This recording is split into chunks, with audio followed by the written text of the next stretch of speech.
Okay. Hey, Aslam.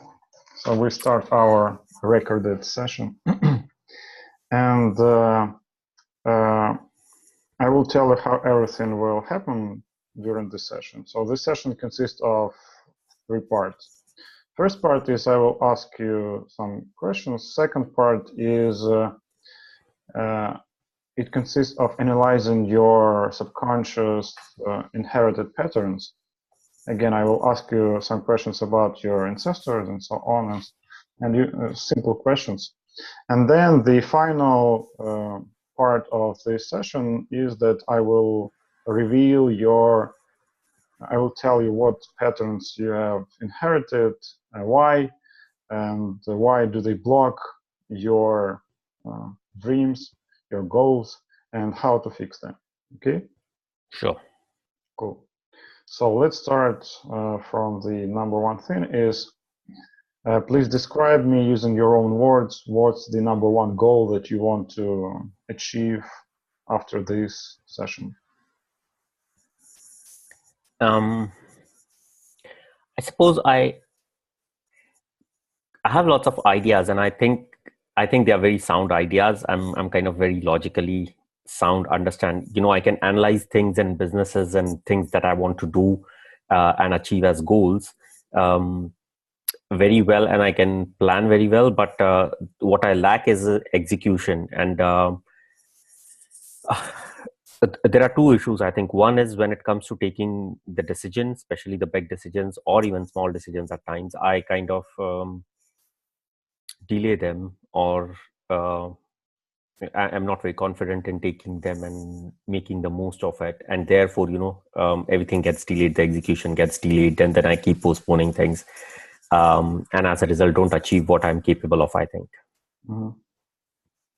So I would like to kind of get over that block and become good in decision taking. I think if I do that and then follow it up with actions, I think I have sound plans. They will just come to fruition. It's just action that is missing, taking decision and then kind of following up on that. Okay, cool. Imagine that you got rid of this block that makes you delay and postpone decisions in your life. And where will you come after this? What's the final goal that you will achieve if you get rid of this block? I suppose it will help me have more freedom, and freedom in terms of, it sounds like a cliche of financial freedom, but it will help me get there to do things that I want to do more, which is spend time kind of, reading more and figuring out more about, what my higher purpose is, essentially. But right now, a lot of time is just goes into the daily grind. Can you expand this list of what specifically will you do? So reading, going out, anything else? Yeah, reading, spending more time in nature, meditating a lot more than I currently do. Mm-hmm. And be financially free, basically. Won't have worries because I have responsibilities of quite a few people. If they are taken care of, then I don't have to worry about other things and just go on with what I really want to kind of do and achieve in my life. Mm-hmm. Anything else? No, that's about it, I think. I think one big thing there is just, when I don't follow up on my plans or thought process and not take decisions and postpone things and all that, basically, it creates that gap between it is a question, my personal internal question on my own integrity of, oh, I said I'll do this, but I haven't done this. And that gap is what causes a lot of it kind of perpetuates the problem, and therefore you think, oh, I haven't done that, I'm not doing it right, and then you postpone whatever you're doing at that point in time, and then it kind of, it spirals out in a big way. So it's personal integrity that gets affected, and therefore everything else kind of follows from that. So I would like to come out of that guilt, so to speak.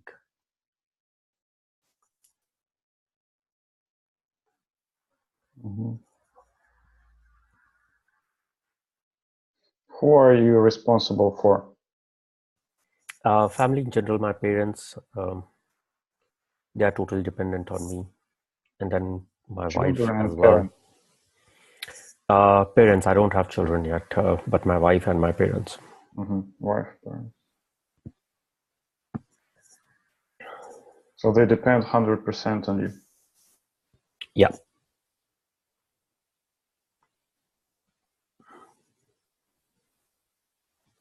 Mm-hmm.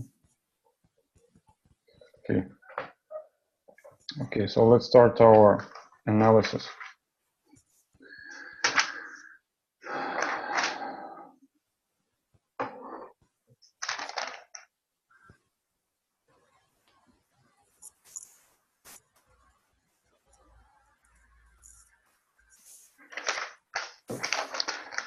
Please tell me what's the name of your mother?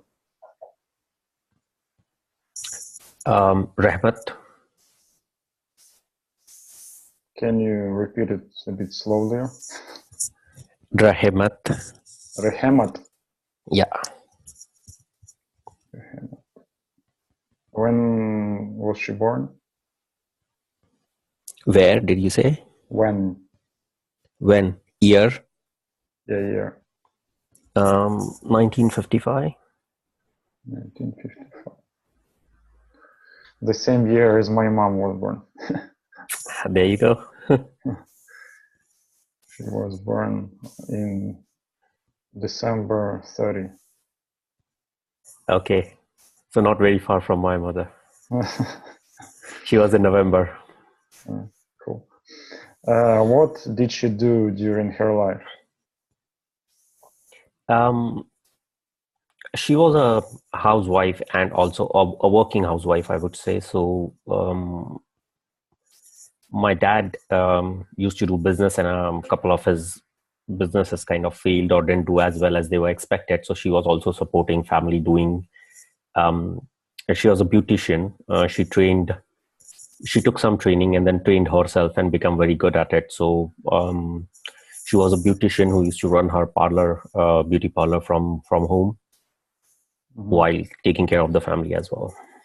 Okay, and you mentioned that your mother was working housewife. Yeah. What specifically she was working at? So she was a beautician, I said, right? So, So she had her own beauty parlor. Yeah. Yeah. And for was she doing this like part-time or full-time? It was from home, so it was kind of full-time, but depending on when the clients come in and all that. So she won't do anything till 11:30 or so, when she'll take care of the household things and everything, and then from 11:30 till evening she would be kind of on her business. From an income perspective, how much did she earn compared to your father? I would not know the numbers, but a good chunk of our family income was coming from her work. Approximately. I don't know. So I was born in, percentage wise. It depends when you're talking about, because like I said, his businesses sometimes did well, sometimes didn't. Average, so on average, let's say, I don't know, difficult. Between 40 to 60%, let's say. Okay, so between 40 and 60, it's 50. yeah. Let's say 50. Okay, 50%. Cool. And why did she stop doing this? She didn't necessarily stop. Then we kind of went on. They did educate us well, in spite of whatever the means were there or not. And then when me and my younger brother, we both kind of started earning, we moved to a different city and we called them there, and then she stopped doing that, but she has always been doing something or the other. Then she was trading in kind of, household goods and all that, for people who she knew and all that. So she was doing something or the other. She has always been a very active woman. She can't sit she can't sit quietly for a long time. So she would be doing something or the other, because that became her second nature then. But she stopped that particular work when we moved cities. She didn't start it all over again in the new city, because it takes time for such businesses to build reputation and all that. Mm-hmm. And she even didn't try to start it from scratch? No, because in this big city where we were, I come from a small town, and there were not many parlors there, and she was very good at what she was doing. Whereas we went to a very big city, a metropolitan city, so there were probably thousands of those there, and there was no point starting from scratch there and competing with people who have been established for years. So like I said, she was doing other things, which kept her busy, and she enjoyed it. So yeah. Does she make any money now? Yeah, I think so. Not she probably did. Yeah, I mean, whatever she was doing, she was making money in that. She never kind of did a loss making businesses, so to speak. Mm-hmm. So yeah, she was making money. I don't know how considerable that was, because then me and then later my brother started earning, so we never kind of got into it. We would just take care of the household and all of that. So whatever she was doing was with her. Mm-hmm. Okay. What's the name of your younger brother? Aziz. Aziz. What does he do? When he was born, and what does he do? He was born in 1979. Mm-hmm. And he used to work managing a supermarket. As an employee? Sorry? As an employee? As an employee, yes. Yeah. Mm-hmm.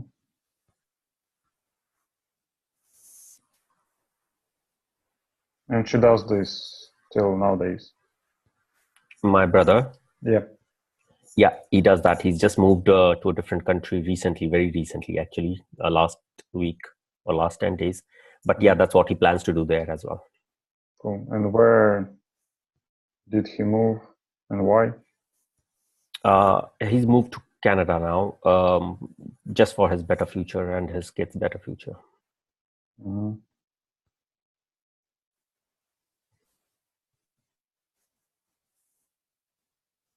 Why didn't you move with him? Oh, I'm in UK. He was not in UK. He was in Qatar. So my family is all over. My parents don't live with me in the UK either. So they are in India. I was born and brought up in India. Just to give you the background of that. Okay, so your family is in India? Yeah. India. Your brother was in Qatar? Yeah. Mm-hmm. And with all the recent developments in Qatar and all that, he decided that he would move out of the country and kind of get a better future in Canada. So that's why he moved to Canada. Cool. And you are in UK? I'm in UK, yeah. Okay, got it. For how long? I've been here for about 11 years now. Mm-hmm.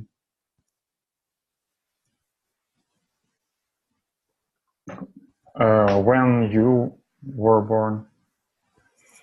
76. And what did you do and do you do? I'm a finance professional, and I have been in the same profession for since I kind of finished college. So that's what I do. I work as an employee. For how many years? You have to do training. So I'm a chartered accountant. To do chartered accountancy, you have to do training. If I count that, we are talking about 30 years now. 97. 20 years? No, 20. 20. Oh. Yeah.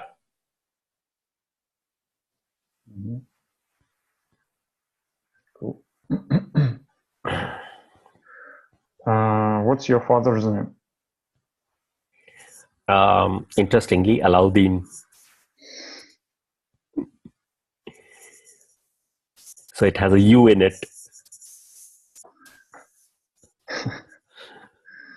When he was born? When? 1948.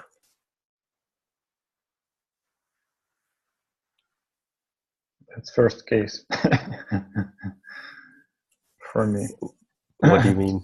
To hear this name from somebody. Okay. Okay. You mentioned that he has some sort of business. He used to. Now he doesn't. What did he do? He did different kinds of businesses at that time. So he would be, in broad, I would say he was a grains merchant. So he would kind of, buy grains from small places from small vendors, and then kind of wholesale it to a bigger organization, a bigger place.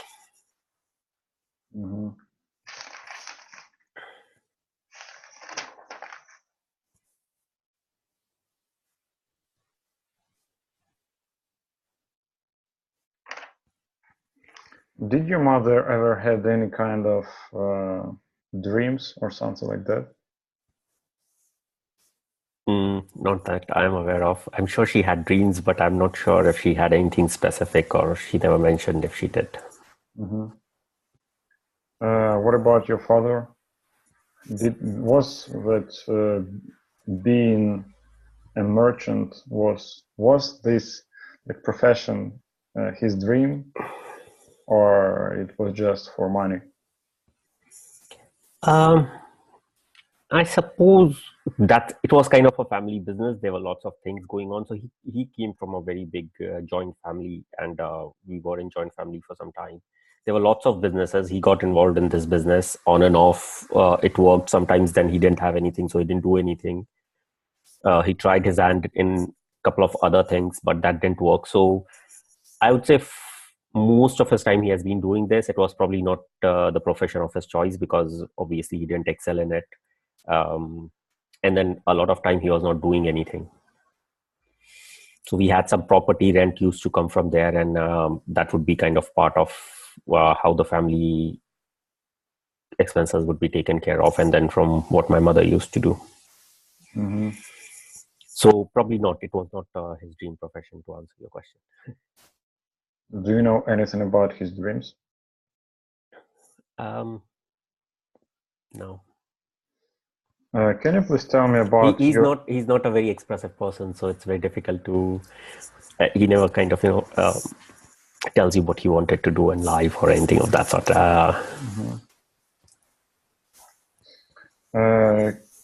Can you please tell me a bit about your relations with your mother? I'm very attached to my mother. What else would you want to know? Like, in what terms? How close you were during your childhood? How close you are right now? Do you talk about anything, or just about something? Stuff like that.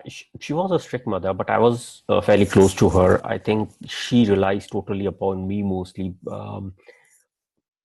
I don't have a sister, so it's just two of us. So generally, I mean, back in India at least, or generally I think in the world, mothers kind of talk a lot to their daughters versus their sons, generally of everything. But my mother and my relationship is like, she kind of relies on me, and she talks to me all the time, and I talk to her all the time.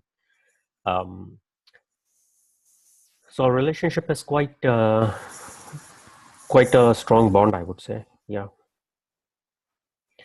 I of late, or in last 10, 12 years, I don't tell her a lot of things or my problems or anything of that sort, but she generally, I think, tells me most of her issues, or things at least she thinks she needs to share with me. Mm-hmm. If you imagine that there is like full openness between you and your mother, and this is like 100% of openness, how open you are with your mother, you personally? 40%, 50% probably. I generally in life I go with I give information on need to know basis. So if there's something that is not going to help her and it's going to just worry her or something like that, I won't tell her. So if it is important for her to know, I'll tell her. But if it is not, then I don't. Mm-hmm. So Okay. there are other things that happen in your life which she would never know of because I won't tell her. And she's so far that she can't see it on a day-to-day basis. I see her every year, but that's for some time. So, yeah. Okay. What about your father? Relations with your father? That's okay. Like I said, my dad is not very expressive, so it's a good relationship. I won't call it bad, but there's not a lot of interaction there. He's a man of very few words, way fewer than me.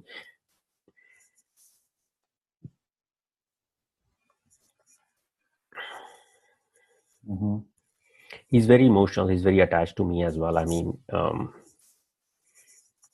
but yeah, he doesn't say much.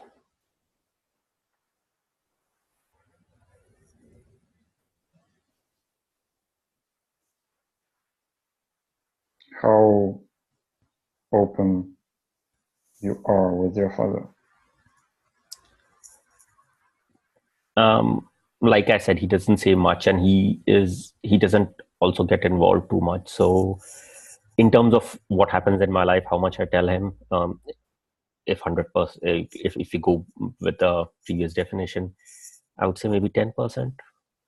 Mm-hmm.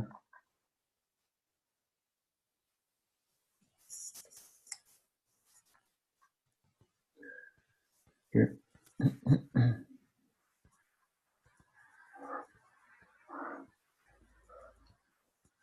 Did you have any kind of dreams in your life, especially in your childhood? Dreams, as in dreams of becoming something in life and all that kind of dreams, you mean, or just any kind of dreams? Anything that inspires you?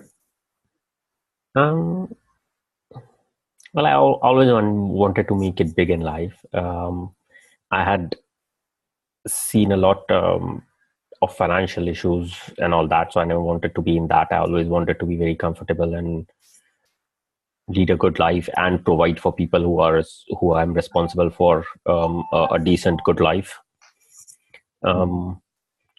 So that has always been the ambition. And then I suppose I had other dreams like every kid has, which is, or every young person has, of doing good, making a name for yourself, becoming famous not as in movie stars or anything, but famous as in people see you and respect you and realize that you have achieved something in life, and you're a person who they look up to, I suppose.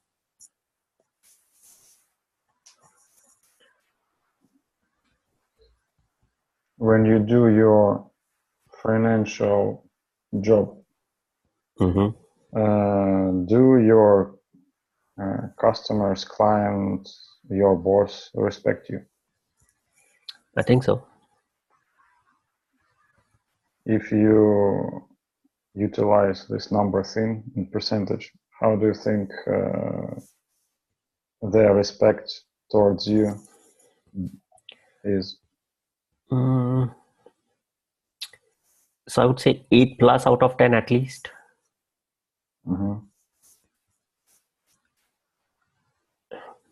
Because I do get good feedbacks, and I've asked a couple of times during a couple of training sessions and management sessions that I did. So I had to kind of go and talk to them about what they think and all of that. And they have always said good things about it.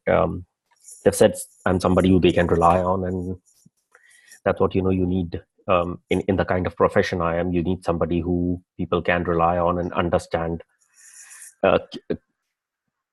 have faith in their work and what they're saying and their analysis and all that. So I would say, yeah, they will all rate me 80+% at least. Mm-hmm.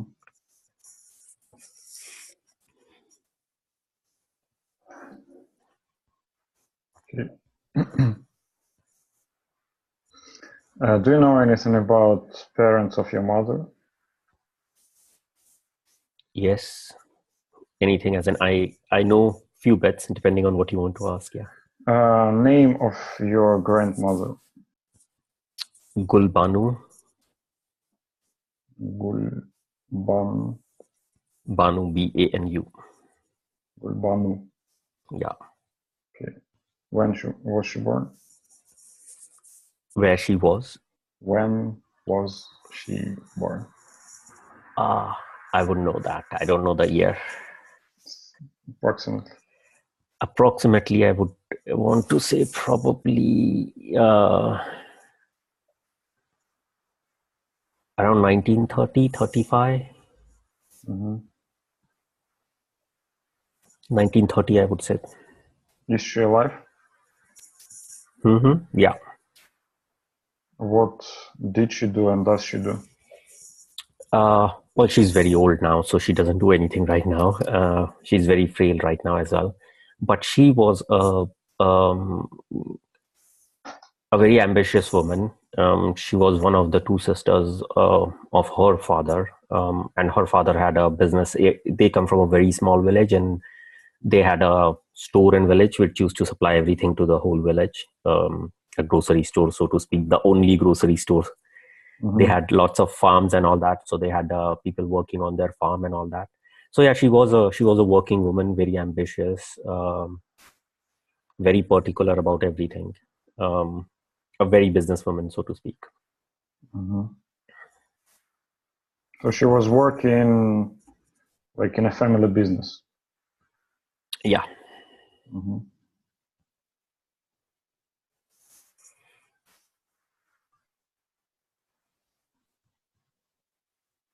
Mm-hmm.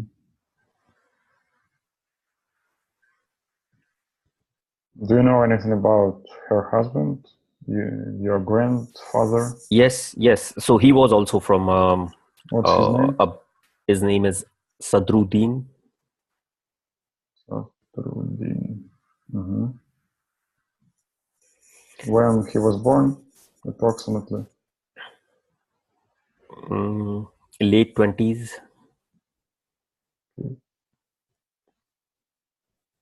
Mm-hmm.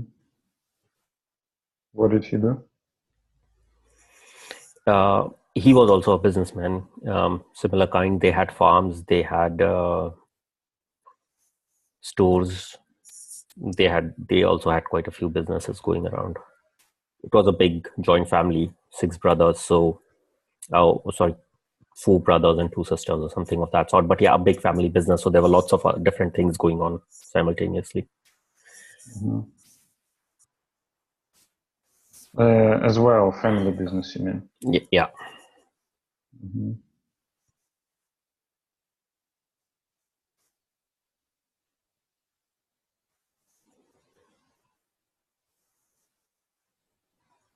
Mm-hmm. Okay. Is he alive? No. Do you know the reason why he is not alive? Oh, he passed away quite young because of a heart attack. So, yeah, he passed away when my mother was very, very young. Very, very young. It means like 10 years old or something like that. Around that, yeah. So it was about 1965, 60X.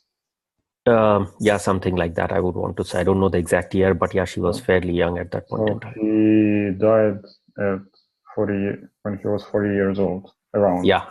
Mm-hmm. Okay. Do you know your father's mother name? Yeah. It's Zarina Banu or Zarina. Zarina. And when was she born? I want to say she was born in 1930, I would say, 28, 30, something like that. Is she alive? No, she's passed away as well. Do you know the reason? Yeah, she had some heart issues. Most of my family has heart issues, so it's a hereditary thing. What did she do? She was a housewife, and then again, like I said, I come from a family of businesses, so she wasn't doing any business or anything, but she was kind of active. Pawnbrokers, she used to do something like that because we had my grandfather had a lot of money. When people used to need money or something, she would kind of keep things as securities and give them money and get interest on that. But that was not a full-time business or anything. It was just on and off. If somebody wanted something, they would come to her, ask for money. She'll give it on interest if she had, and then that kind of thing. But otherwise, she was a housewife.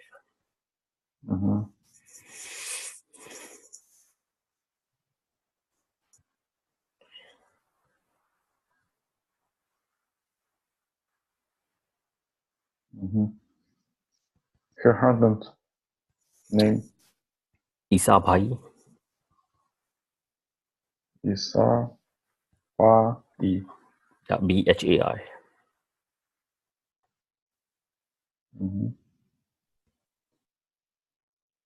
When was he born? Late 20s, I would like to say. Is he alive? No. The reason? Heart attack.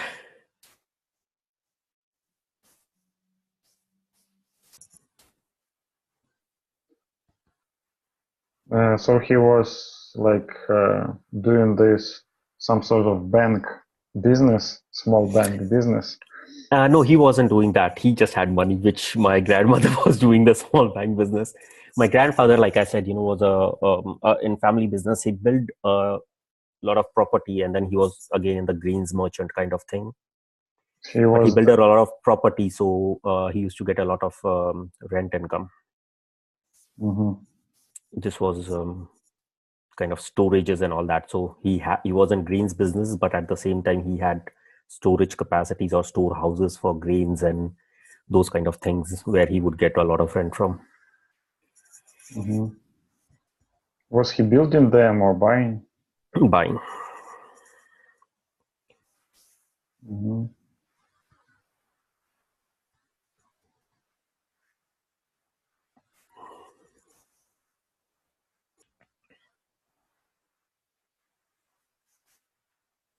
Do you have any kind of side business? My wife runs a website and all that, and the business brain behind that is me. So she's a content creator, she's a writer. What's your wife's name? Minaz.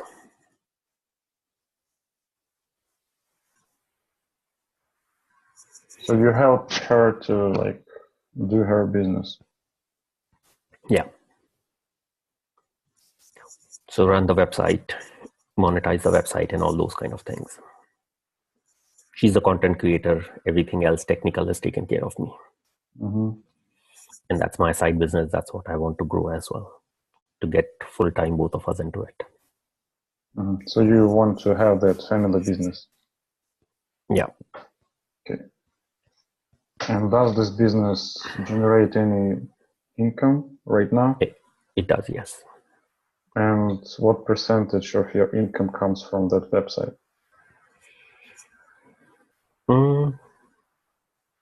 20%, I would say 15%. 15%. Does it grow?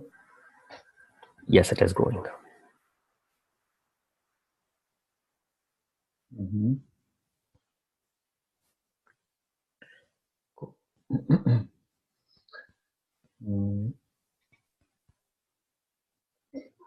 Can you tell me, please, about your favorite book? Favorite book?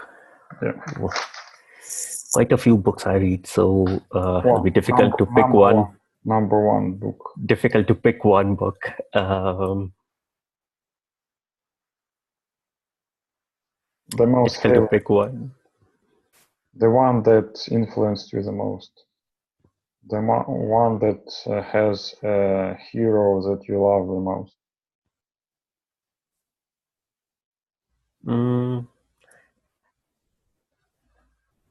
The Fountainhead, I want to say.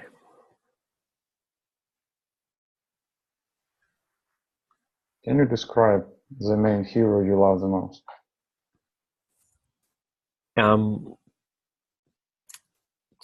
So in the Fountainhead, the hero is the architect, which is and he's just focused on his work. He doesn't care about the society or what they think or what they say or whatever. And he's just focused on his work basically, which is what I like. He's a man of integrity, and he does what he says and likes, and believes in his work, and irrespective of the consequences that has, he keeps doing it. Mm-hmm. Number one movie?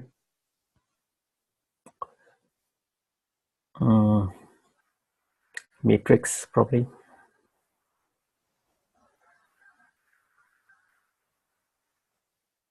What do you love the most about the main hero? It's a potential that that is not realized, and that you need to be made aware of, and then if you believe in yourself, you get to that. The thing that you have a lot in you, but not all of it is coming out, and that's because you don't believe in yourself enough. Mm-hmm.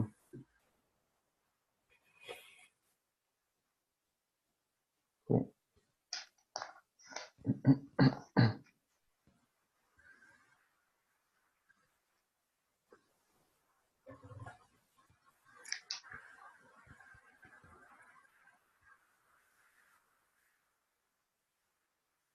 Have your parents or their grandparents have they ever lost anything in their life?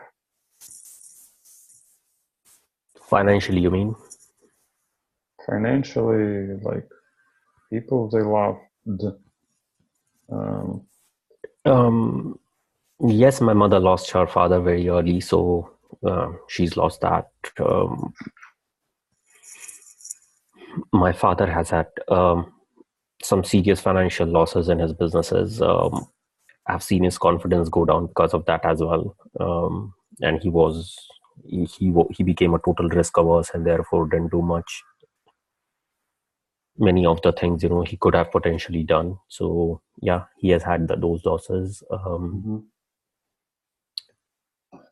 And I think, every person has generally every person has a loss of when they lose a dear one. So those kind of losses are there in the whole family, because they were all a good family people. So whenever they lost their parents, that was a big loss. But the two that come to mind pop out are these: my mother's loss of her father, and my father's loss of lots of big losses in his businesses, and people betraying him, his partners betraying him. Mm-hmm.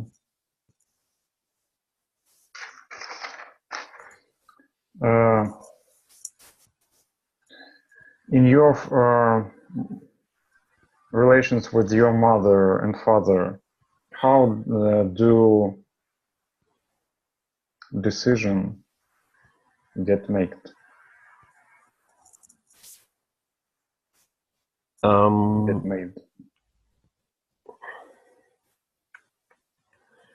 I think it's mostly by my mother, because like I said, of late, at least in last 20 years or so, my father has become very passive. And since his a couple of big business losses, he has become very risk averse and therefore averse to making some major decisions, I suppose.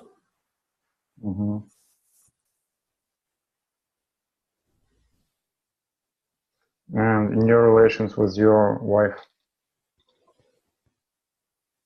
how do you make decisions? It's more a consultation kind of a process. So we both agree on something and we make a joint decision on things. It's like 50-50. I would say it's not always 100% 50-50, depending on what it is. It might sometimes be 60-40 one way or the other. But generally there is I would say 50-50. Okay. We are both part of the decision, and ultimately it's made jointly. And in your mother and father case, it's like 90-10?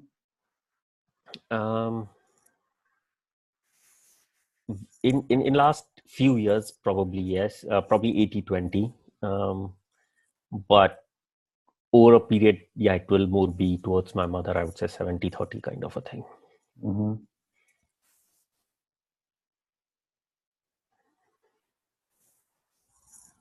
Do you know anything about how your grandparents made their decisions in their family? Because they all had family business.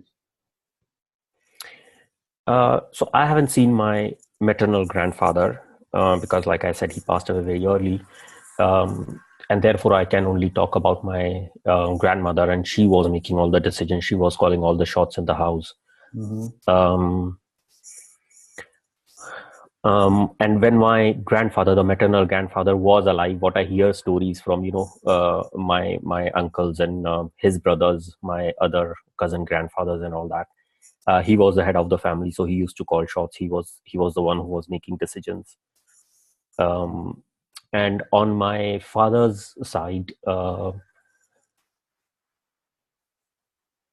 I think my grandfather used to make all the decisions. I was very young when he passed away as well. So from what I remember, he used to make a lot of decisions, but my grandmother was a very strong woman as well.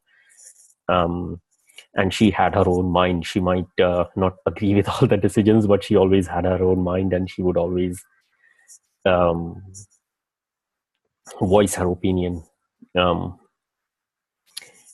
persuade people to do things she wanted. So I would have thought on my father's side, they both had a strong say. I think the final decision, as long as my grandfather was alive, was his. But that is only from what I can remember, and I was fairly young when he passed away.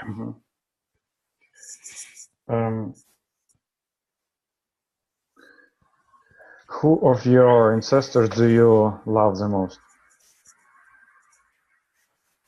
All of them.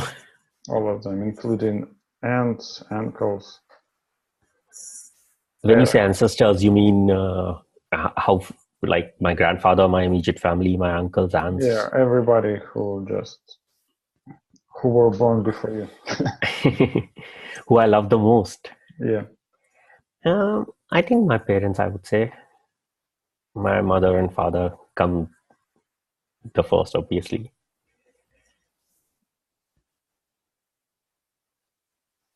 Why do you love them the most? I mean, by loving, I mean like whose character traits do you love the most? Whose life do you love the most? So if who you look up to is what you're trying to say, probably, I think. Yep. Who I look up to most is one of my uncles from my mother's side, who kind of, again, or whose traits I would like to kind of have. What's his name? His name is Jan Muhammad. John Muhammad.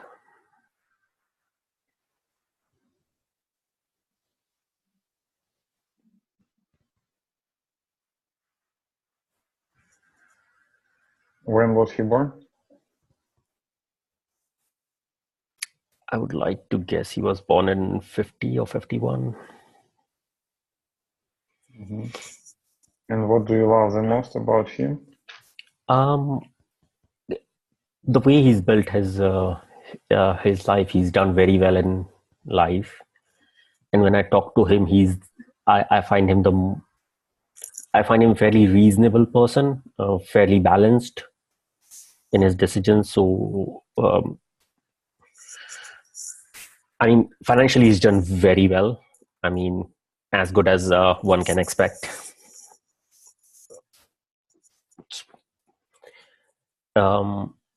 And in terms of his decision making and his analysis of things, he's fairly balanced, irrespective of what his biases are. He does have his own choices and his own opinion and all that, but then he kind of says them out, but then kind of making decision or kind of concluding something, he's fairly balanced, I think. So that's the trait I like about him, and that is what has made him successful as well. He's been very, very successful. Mm-hmm. Financially, at least. Okay, cool. So let's get to the final part of the session, revealing your subconscious patterns and fixing them. Okay. Mm-hmm.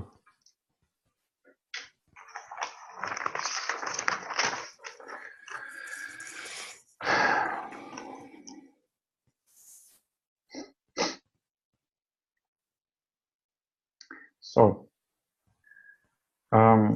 you mentioned that your biggest blocks are with decision making, that you delay and postpone. There is a big gap between planning and acting.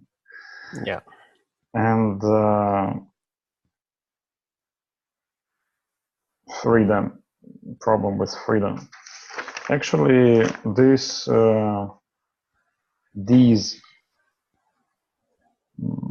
ways of behaving is pretty common for your family, as everybody of them was dependent on a family member's decision.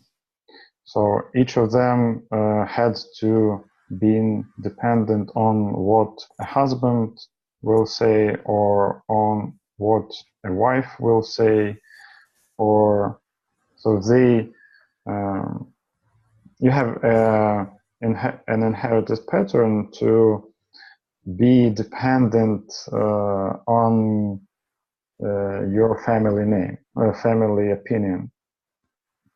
So, for example, when Satruddin was alive, Gulbanu was dependent on his opinion. Only when he died, she got that freedom to take full responsibility and make 100% decisions. Then in relations with your mother and father, your mother was a person who was responsible for 70 to 80% of decisions. And when your grandfather, father of your father, was alive, so in their family, they also were dependent on each other, and their business and their family were very interconnected, and that every time when you can imagine their life, every time when you want to make any kind of decision, you have to ask your wife or your spouse, and then that process of I want to make a decision, I need to wait for somebody's opinion. I want to make a decision, I have to wait. And this kind of process became your pattern. Every time you want to make a decision, you have to wait. You see? So, and this pattern, it like every pattern, when it's born in any sphere of your life, it gets spread throughout all spheres of your life. If you get used to wait with taking any decisions in your family, this pattern becomes your habit in your business, when talking with your customers. It also goes to your body, and you told nothing about your health. I won't ask you, but this is how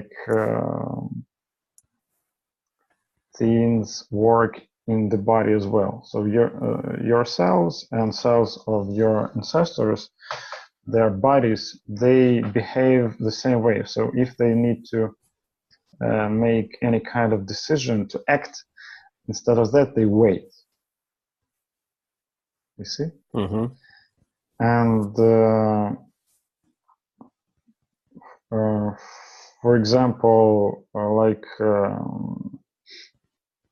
so heart attack in some case is a way when your heart stops doing something that so your heart, not just any heart, needs to make a decision to pump blood, but it's just get delayed, and the whole body gets destroyed because of waiting. A heart, its purpose is not to wait, is to act every second. When a heart begins to wait, the body dies. So these are patterns that you have inherited, and they are strongly interconnected. They are strongly connected to the way you got used to behave in your family.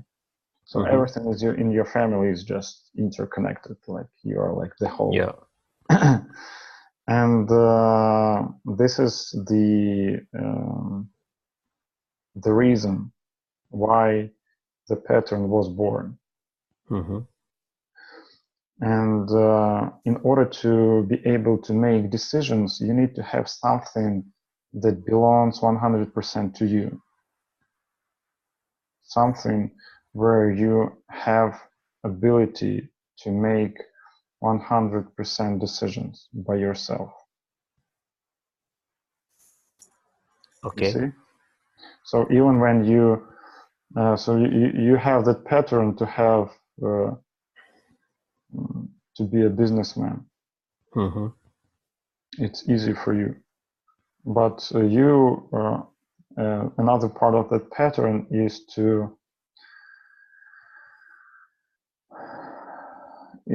be a family businessman, where the business depends on many people. You need to in order to fix this issue with postponing in taking your decisions, you need to have your own business. You can start from any small business. It's easy to run your own website. Is it? Yeah, I can. I mean, I run a website, so I can run my own website as well. Cool. So you need to, in order to fix this pattern, you need to establish a new habit, to have something that is 100% belongs to you. Sure thing, this, ownership of this business belongs also to your wife, because she's part of your family. But your wife should understand that this business is where only you make decisions. Cool. So yeah. I will tell you the process, how the process of fixing your pattern works. So every person has its own pattern and subconscious pattern. And when you don't see what is repeatedly happening in your life, it continues to happen automatically. It still lives in your subconsciousness and you don't realize it exists. Mm-hmm. When I focus your conscious attention on this piece, that do you see, like, this piece gets repeated. It's, your parents had this, you have this right now, you have this in this area, in this sphere of your life, you have this in this area of your life. And during this process, you take this pattern and move it from subconsciousness to consciousness. Consciousness is the only place where you can fix anything. Mm-hmm. You can't fix anything in subconsciousness. It just happens automatically. You can fix only when you notice it, when you focus your attention on it. This is when you get that pattern under control. Then the next stage is to understand why it happens, why that pattern was born. So in your case, why? The answer to why is that it was born because all your parents, all your ancestors had family businesses and they were dependent on each other. Mm-hmm. Or either was a dominant, a person who was dominating, or they were dependent on both opinions. But in every case, they were dependent. They need to wait before taking a decision. And when you deal with any person, it's not like, do you agree with this? And you just, all the time you get, like in 1 second, yes. It doesn't happen like that. People just have their own issues, their own thoughts, and it takes ages to make decisions. Mm-hmm. And this is why your pattern of postponing was born. Mm-hmm. So when you understand this, you get the power to change it. You get the power, you get control over choosing which way you need to go further. If you want to continue to postpone with taking decisions, if you want to continue having problems with taking decisions, making decisions, you just understand that you can choose this path by just following with the same pattern of having like family business where everybody is interconnected and independent.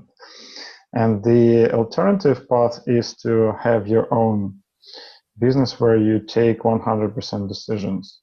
And this is how every time, so the final stage of fixing your subconscious pattern is to what did you want go and finish? Go and finish, and I'll say after that. Yeah. Okay, so the final stage of fixing your undesirable subconscious pattern is to establish a new habit. So you need to do that like on daily, on weekly basis. Make those decisions with your business. Make your decisions with your own business. Make those decisions with your own business every day, every week. For example, you decide to invest your time in your own business, like 2 hours a week, for example. And every week you like are focused 100% on making decisions. And every time you do this, it becomes your new habit. When you repeat it over and over again, it becomes your new habit that gets automated by your mindset. And when it gets automated, it becomes your new subconscious pattern.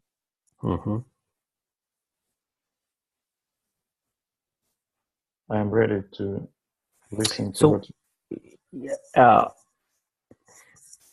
that is one problem of it, but also in decision, it's not always for me kind of getting a validation, is what you're trying to say, kind of waiting for other to kind of approve of it or get their inputs. It's more of me having um,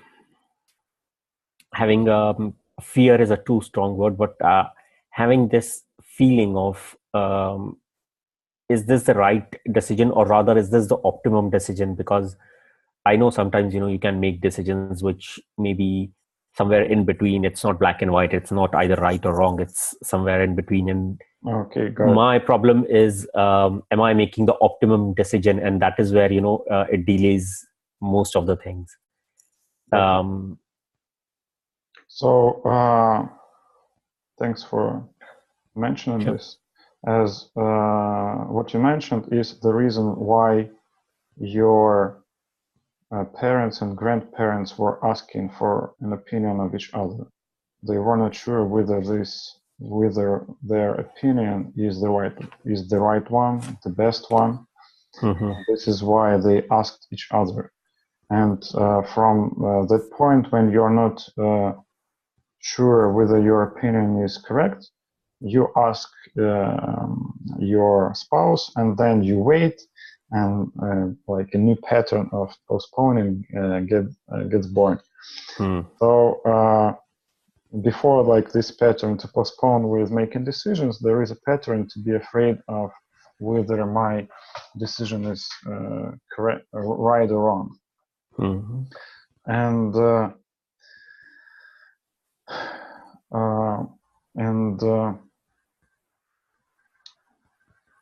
this mindset of thinking that a decision can be wrong is lies. Every decision is right. There are no wrong decisions. If you look at your kids, you have kids, and you saw how they were growing, and you saw that after they were born, they just made their attempts to try to walk, and then to run, and they had like they hit their head against the floor many times when trying to learn how to walk and run.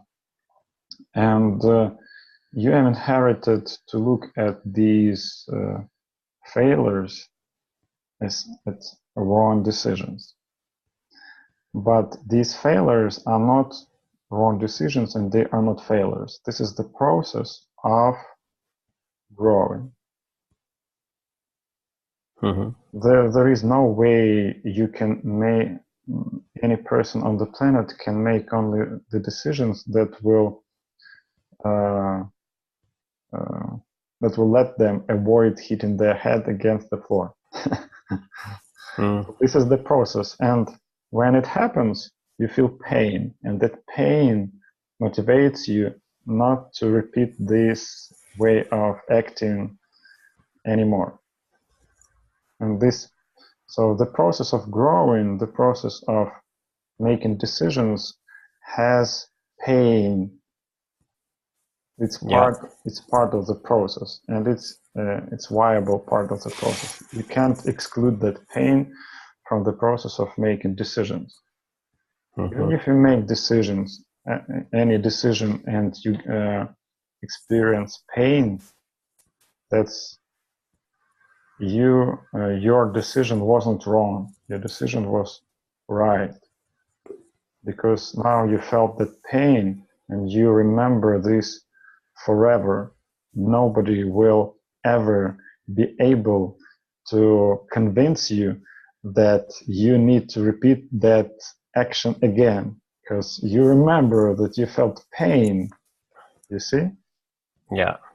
And this is why any decision is correct decision.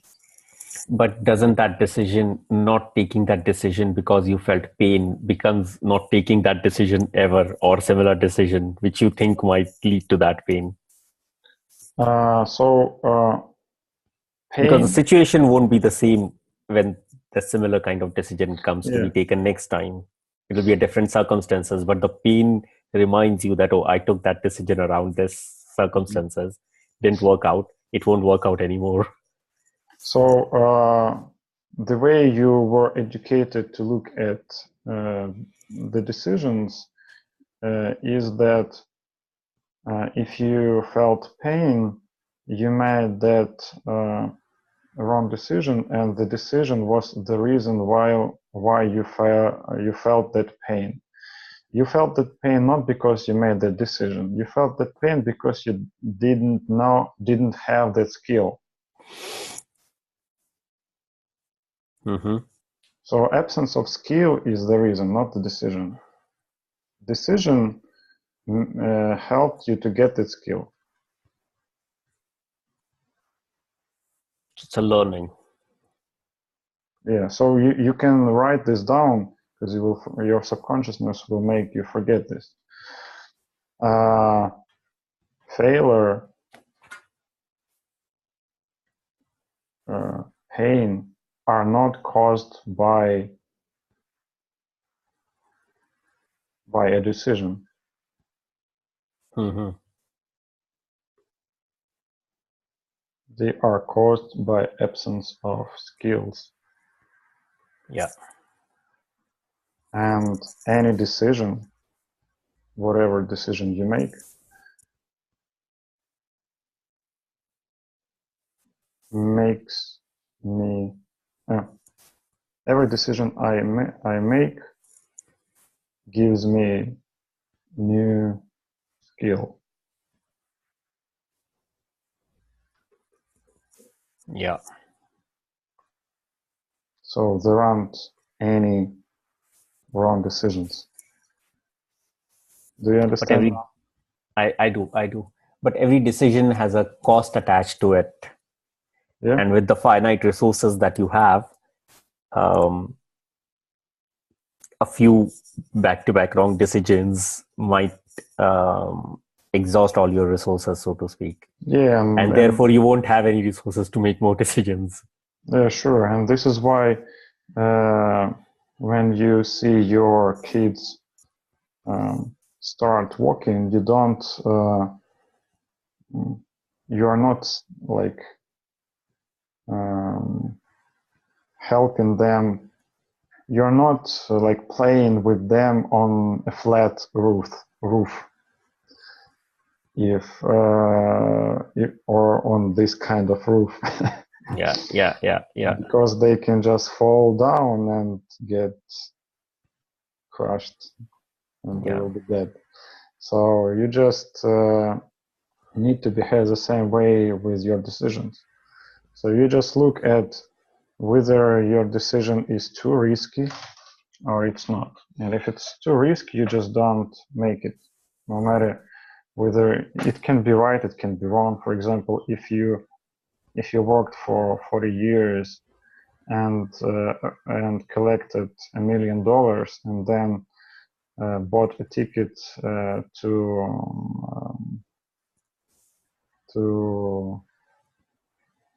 or just visited any casino and put all the sum on one number, and it's too risky. So you just when you make any decision, you act the same, you behave the same way as you learn your as you educate your children. You just look whether their decision can be like too painful and can finish their life. So in this case, you just analyze. You told me that you are good in analysis. You just analyze whether this decision can cost you a lot. If yes, just don't make the decision. that because, for example, if I want to put all my money and play in casino, I just don't make the decision to go to casino.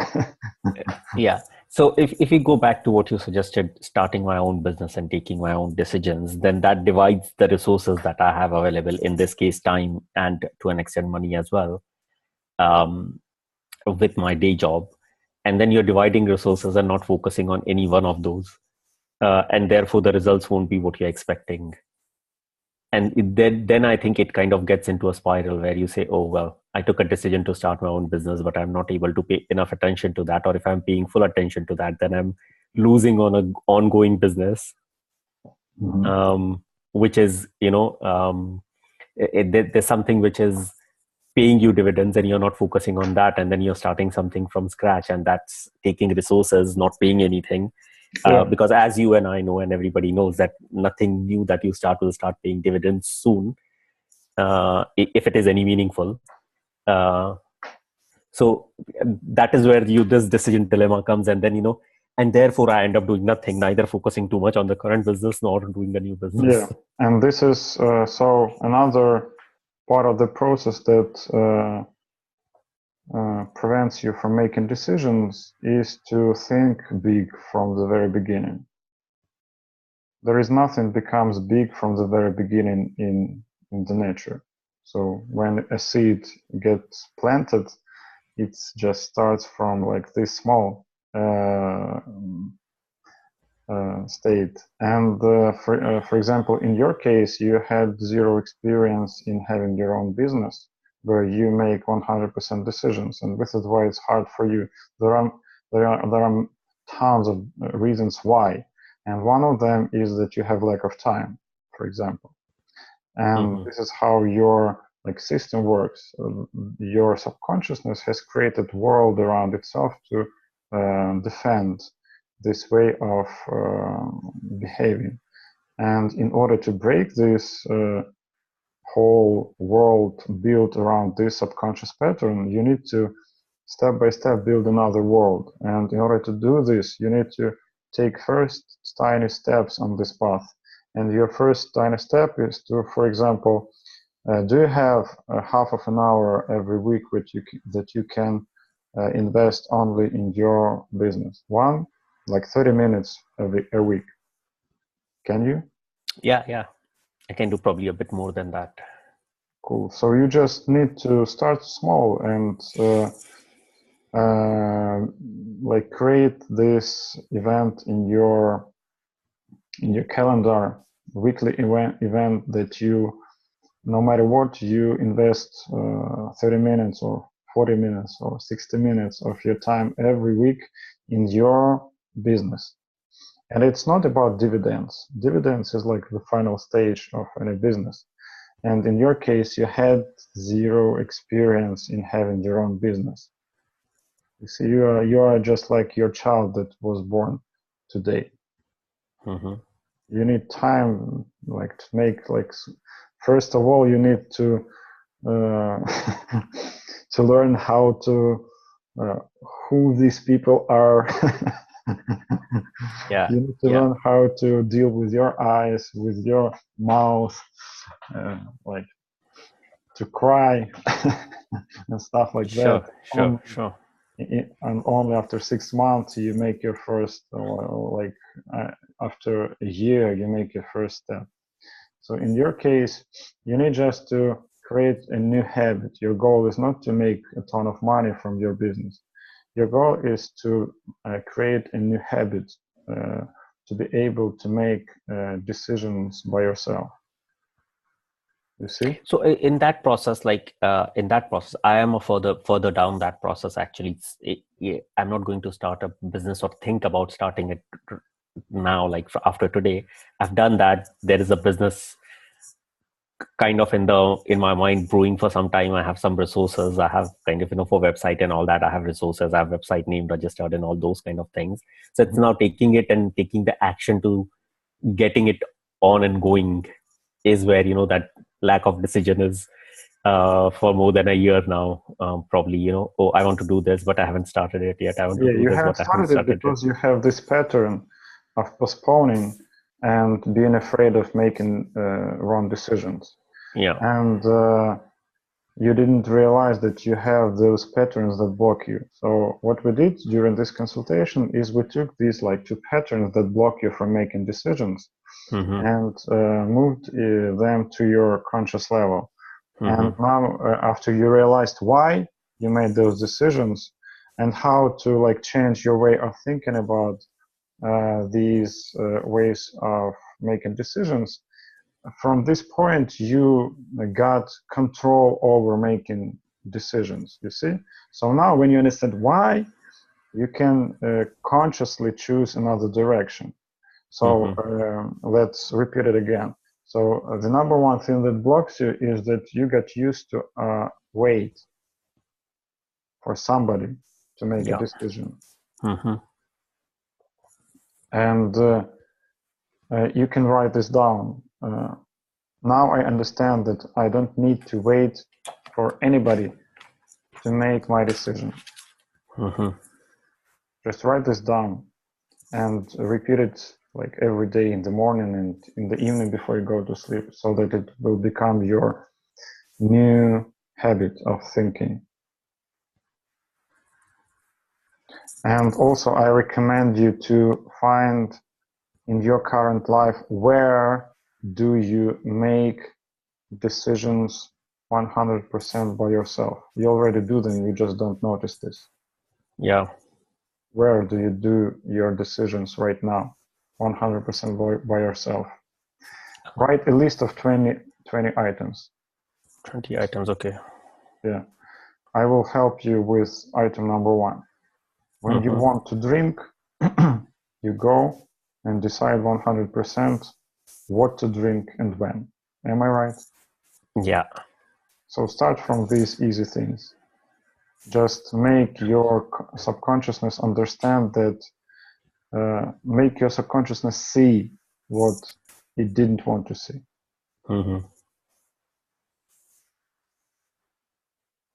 You already are a great decision maker, you just didn't see that. You are focused on those painful experiences when your parents and grandparents had to wait for somebody to make their decision. So, cool. And thing number 2, that block number 2 is, what is your block number 2? Please help me. Postponing things and not taking action when you know what needs to be done. Yeah, this is number 1. And number 2? Making the decision was, I think, the number 1. So deciding, first making the decision, and once the decision is made, again, not taking the action. So your number 1 is that you got used to postpone, and number 2 is that you were afraid of making wrong decisions. No, well, yeah. First is making decision, either afraid of making it or worrying about not making the right decision and all that. And once the decision is made, not taking action on it, just postponing it for no good reason, because the decision is made. Postponing is just number postponing 1 it. thing. Your habit to postpone it by waiting for somebody to tell you what to do. This is like pattern number 1. And pattern number 2 is to be afraid to make wrong decision. And these patterns are interconnected. So you ask somebody what to do because you are afraid to make a wrong decision. Do you see? Yeah. So again, after this consultation will be finished, your subconsciousness will ask you these questions, and if you won't be able to answer them, you will continue to postpone. Yeah. So it will question number 1 that your subconsciousness will ask you: why do I need to have my own business where I make decisions 100%? Because I want to take control of my decisions. Because you are not dependent on people. Because you are not dependent, because this business is not a family business, and you are not dependent on somebody's opinion. Mm-hmm. Did you write this down? Yeah, I'm writing that. Yeah. Cool. And because while doing this, you create new pattern to make decisions instantly, immediately.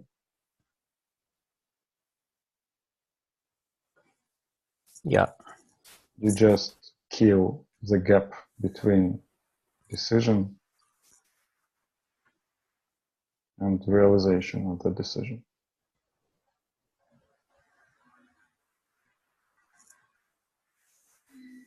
And the second question is, why shouldn't you be afraid of making wrong decisions? Mm-hmm.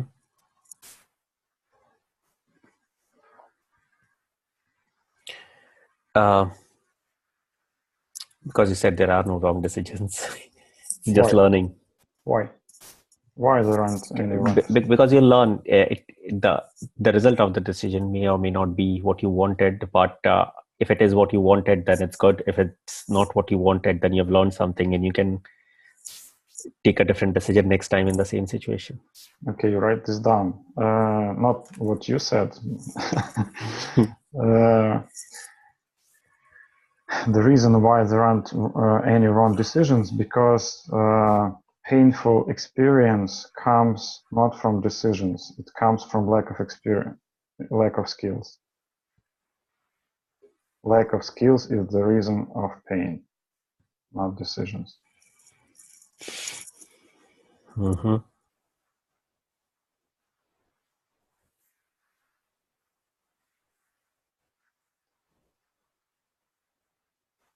And any decision you make is your way to get new skills.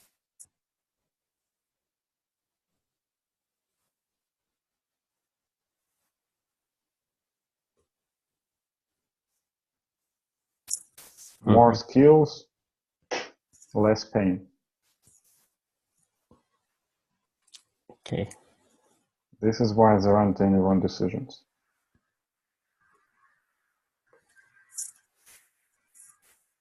Cool? Yeah. Okay. So, what is your homework?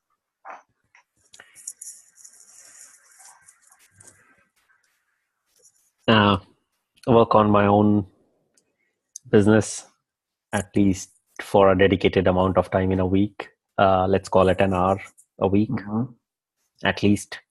More if possible, but at least an hour a week. Yeah, just make it like a comfortable time that you can invest every week.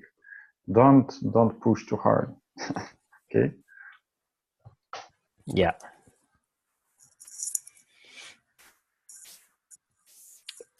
Any other things you need to accomplish?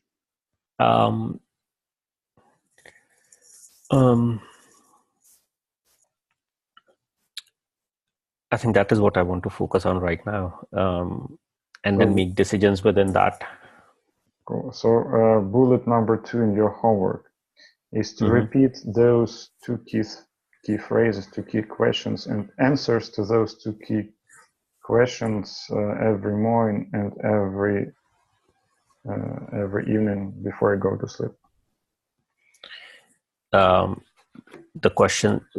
The questions that we talked about, which is what decisions I make 100%. Are those the two questions you're referring to? No, this is like the number 3 bullet. What I'm saying right now is like two questions. First of them is, why do I need to have that business where I am 100% that I own 100% and make all the decisions. And second question is why there aren't any wrong decisions. Okay. So just repeat them and answer them every morning and every evening. So they became your new mindset. And bullet number 3 in your homework is to write down a list of 20 items of where do you make 100% decisions right now in your everyday life.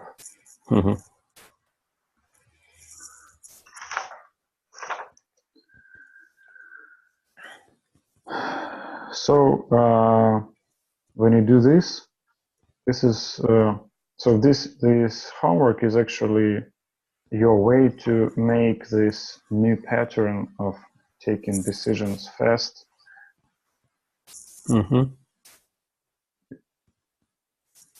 By making your homework, you create your new pattern. By making this homework, you remove your undesirable subconscious pattern that stops you right now from making decisions. And I will tell you how this thing works. So your mindset consists of 2 parts, conscious and subconscious. Subconsciousness is 5 times bigger than consciousness. So consciousness is everything that is automated in our life. If we didn't have subconsciousness, we were slow like snails. But when we walk, we don't like think what muscle we need to use to make that step. It happens automatically. We learned that from our childhood, and that process got automated. And all the things that are automated in our life, they live in our subconsciousness. And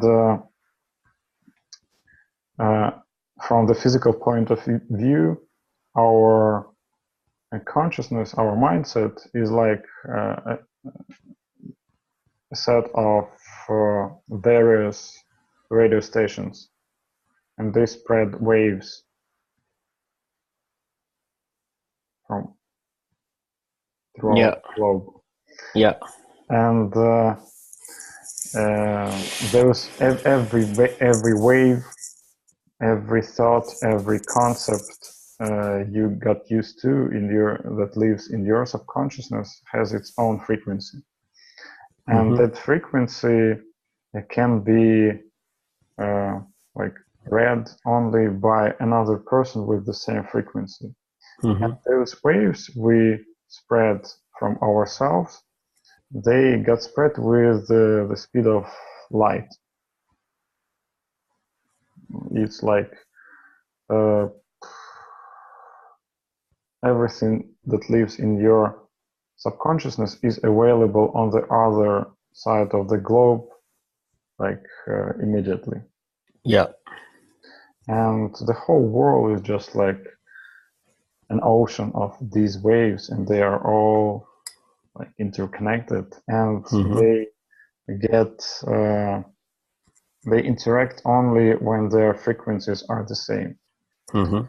And when you have that frequency that says, I postpone with making decisions, I'm afraid of making wrong decisions, and so on and so forth, the whole world listens to this frequency and attracts to your life all the reasons why this is truth. And you attract people who make you take wrong decisions. You attract people you attract ideas that can be very painful, that will make you think that they are wrong. And or you will get ideas that are too risky, for example. This is why you think that you postpone taking them, but in fact making a decision not to take that risk is a decision, and you can make it like instantly. So now you understand that if that decision is too risky, you just make decision not to go to the that way, correct? Yeah, yeah. Cool. So after you change frequency of that use of your waves in your subconsciousness, in your consciousness, you the whole world begins to attract new things that are on the same frequency with your new concept. Mm-hmm. And then it attracts like new ideas, new people that make you, that help you to make right decisions, good decisions, and that don't prevent you from making decisions, and you start making decisions fast and see results fast. For example, when you have an idea to invest all your money in something and it's too risky, and when you decide not to take that opportunity, result of that decision is that you instantly become super wealthy. For example, you have $1 million, let's say, and an idea is to invest $1 million in something too risky. When you make a decision to take that step, you can lose all this money and you will be poor. But when you make a decision not to take that risk, you become wealthy. You just have that $1 million.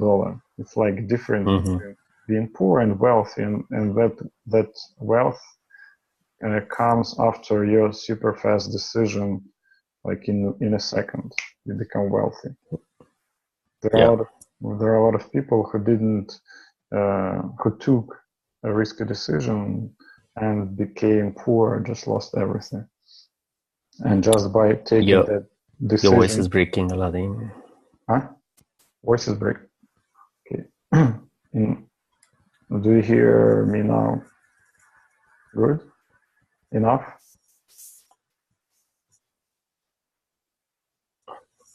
I can't hear you. You'll have to say that again. 1, 2, 3, 1, 2, 3. Yeah, that was fine. 1, 2, 3 was fine. Cool. So actually, I have told everything, and now you understand how this process works. So after you establish this new habit, after you do your while you do your homework, you are creating these new radio stations that spread new waves, that attract new events, new ideas, new people to your life. Cool. I guess that's enough for today. Yeah, so in terms of action point, I'll just repeat them so that my understanding is right about that. In terms of my homework or kind of actions to do going forward, is work at least an hour a week on my own business.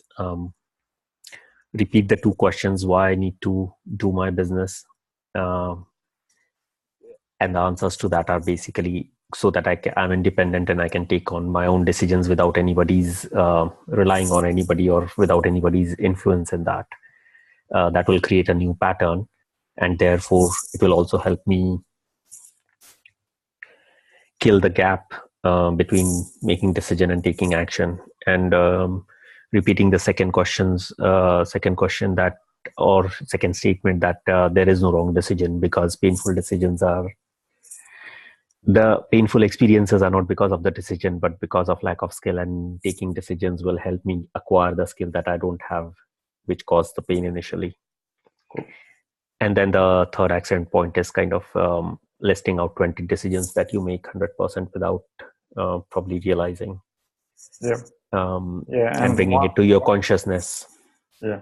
And after that, I recommend you to print this list stick it to the wall, and then add new items to that list. Like new items. Just focus on that. Where am I fully responsible for making decisions? Where else am I fully responsible for making decisions? And just make this your like everyday focus and make this list grow. Yeah. Okay. Cool. Yeah. Thank you very much. My pleasure. Okay. If you have any questions, any kind of questions, if you have some sort of